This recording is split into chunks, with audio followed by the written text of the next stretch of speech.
Mungkin di telinga kita sudah tidak asing lagi jika mendengar nama beberapa senjata buatan PT Pindad seperti SS-1, SS-2, dan SPR. Beberapa senjata besutan Pindad tersebut menjadi senjata laras panjang kebanggaan Indonesia. Namanya menjadi harum setelah beberapa kali merajai kompetisi tembak internasional. Namun ternyata ada pabrikan persenjataan swasta di Indonesia yang berhasil membuat senapan serbu yang mayoritas komponennya menggunakan bahan lokal, tetapi memiliki tingkat kualitas yang tak kalah dengan senapan-senapan serbu buatan Eropa. Namanya adalah senapan serbu D5 buatan PT Komodo Armament asal Bekasi.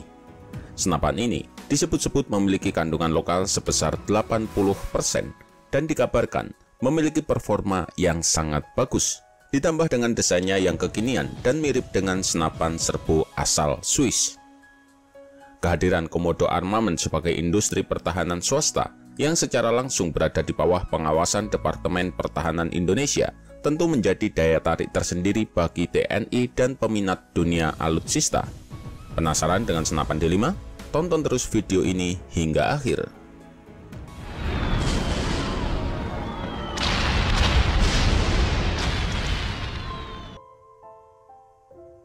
Sebelum membahas mengenai senapan D5, kita bahas sedikit dahulu mengenai perusahaan pembuatnya.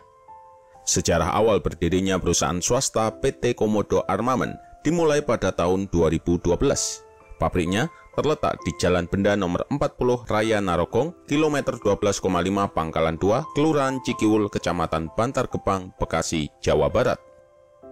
Komodo Armament menjadi satu-satunya sekaligus perusahaan swasta pertama di Indonesia yang bergerak dalam bidang pertahanan, khususnya untuk memenuhi kebutuhan persenjataan bagi militer dan penegak hukum yang berada di bawah pengawasan Departemen Pertahanan secara langsung. Selain itu, pabrikan ini juga memiliki kemampuan untuk memproduksi puluhan ribu senjata dalam kurun waktu 1 tahun.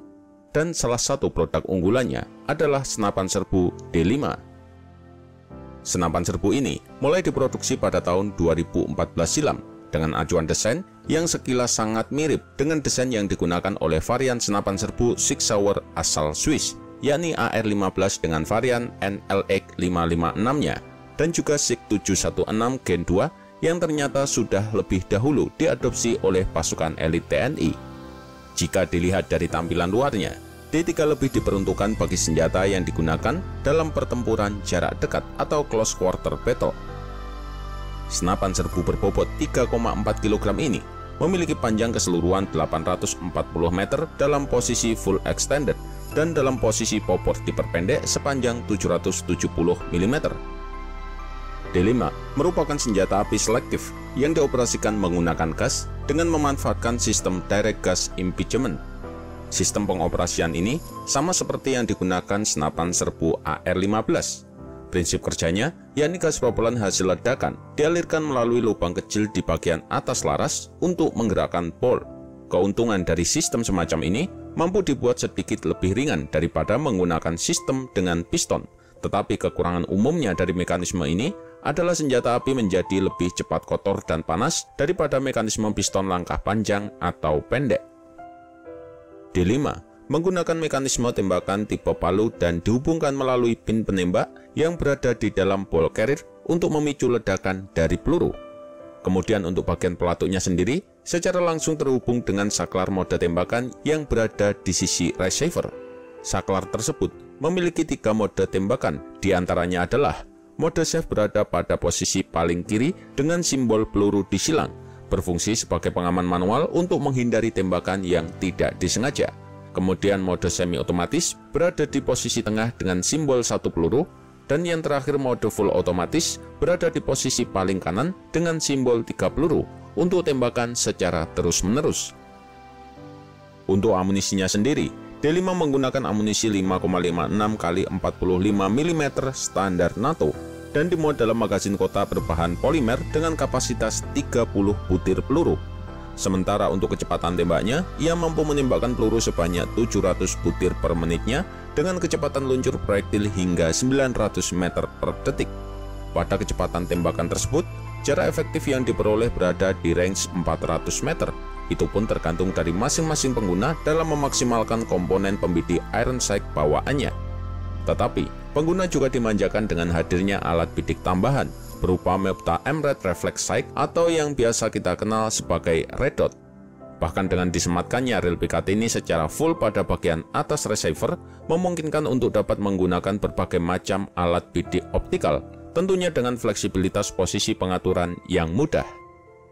Di senapan serbu ini juga terdapat grafir NATO yang menyeratkan senjata ini mengacu pada standarisasi NATO, serupa dengan M16 dan keluarga SS1 maupun SS2. Alhasil, mulai dari jenis amunisi dan magasinnya juga kompatibel dengan senapan serbu yang sudah lebih senior tersebut. Lanjut pada bagian barel, D5 dirancang memiliki 3 pilihan laras, yakni laras pendek dengan panjang 270 mm, laras medium 320 mm, dan laras panjang 370 mm. Laras tersebut diselimuti dengan handguard berongga untuk mempermudah proses pendinginan barel secara cepat, khususnya agar tidak terjadi overheat ketika ia digunakan dalam mode tembakan full otomatis. Bahkan dengan proses pendinginan ini, diklaim bahwa tingkat durability dari laras tersebut mampu menahan hingga 6.000 tembakan secara konstan dan 10.000 tembakan secara inkonstan. Kemudian untuk komponen aksesoris tambahan, D5 sangat memungkinkan untuk dapat menggunakan berbagai komponen pendukung seperti pivot penyangga, senter, laser, maupun aksesoris penunjang lainnya karena sudah disematkan RIS atau Rail Integrated System yang berada pada sisi atas, bawah, dan samping dari cover barelnya. Secara keseluruhan, komponen bawaan dari senapan ini sudah menggunakan bahan polimer dengan finishing anodis yang keras, sehingga membuatnya menjadi senapan serbu dengan bobot yang ringan, tetapi tidak mengurangi kualitas dari segi ketahanannya. Disematkannya grafir Made in Bekasi pada senapan ini ternyata bukanlah sekedar hiasan belaka. Pasalnya, pihak Komodo Armament menyebut bahwa senjata buatannya tersebut menggunakan 80% kandungan lokal. Secara independen, D5 diproduksi menggunakan mayoritas komponen dari dalam negeri, dan proses perakitannya juga dikerjakan oleh tenaga kerja dalam negeri juga. Sedangkan persentase 20% sisanya hanya terhitung dari bahan pembuat laras dan teleskop bidikannya saja, yang kebetulan untuk saat ini masih mengandalkan impor dari luar negeri. Tetapi tidak menutup kemungkinan jika kedepannya pihak Komodo Armament bisa memproduksi senjatanya menggunakan komponen full dalam negeri, sehingga dapat menjadikannya sebagai senjata alternatif lain untuk digunakan oleh mayoritas korps militer TNI, dan juga diharapkan ia menjadi perusahaan swasta yang mampu bersaing secara kualitas dengan senjata-senjata produksi dari PT Pindad.